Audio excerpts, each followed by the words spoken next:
that we live, and it also has to be fed. Right. And in doing so, what we decided to do was to create universal companies, and it would be the instrument that we would use in order to develop educational programs, political programs, economic development programs, and those things that make a community thrive. Because one thing for sure is that people not only have to pray, but they also have to work and they have to make a living. And that's what Universal Company's goal and objective is to be involved in the political, the social, the economic, educational activities that go on and make up all those systems that make up a community. And now I think you established it here in this area. So what was this area like when you first came here, and how have you upgraded the stature of this community through your projects? Well, let me refer to our brother Rahim Islam. He's the president and CEO of Universal, and maybe he can answer that question. Okay. Assalamu alaikum.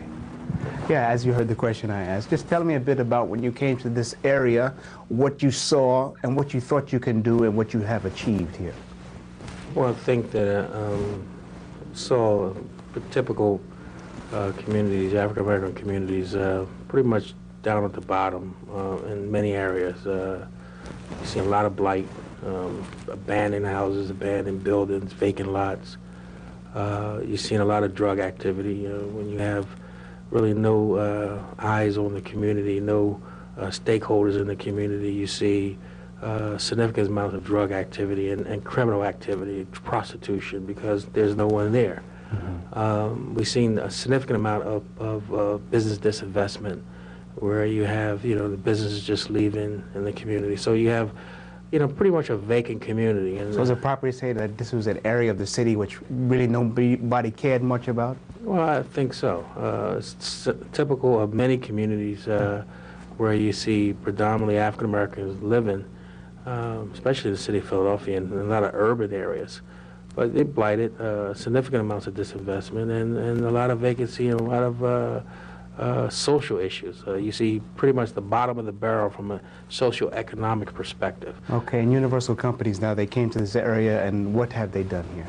Well, one, we recognize that that the community it's not going to help itself. It can't just out of the blue just make it happen for itself. It needed a jump start. It needed a plan of action. It needed we call that the universal plan. It needed to take advantage of some of the assets, even though there was a lot of bad things going on in the community. There are some community assets as well. One of the biggest ones is that this community was its location to downtown Center City. So we're stone throw away from the largest economic hub in the region.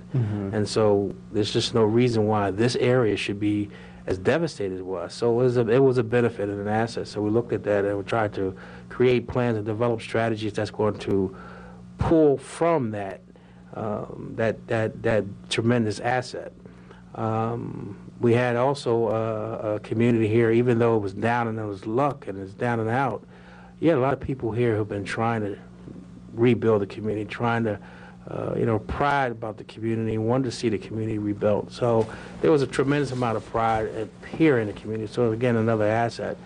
I think though we went after some serious blighted areas where there was significant amounts of vacancy and vacant buildings and vacant lots.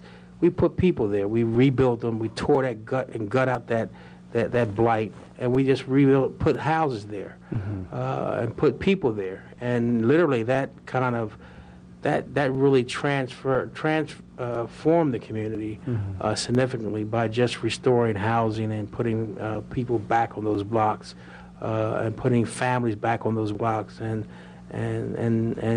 you put families back on those blocks and it starts to grow. Do you see that the Muslims also have been able to benefit from the renovations in this neighborhood and in this area? And do you have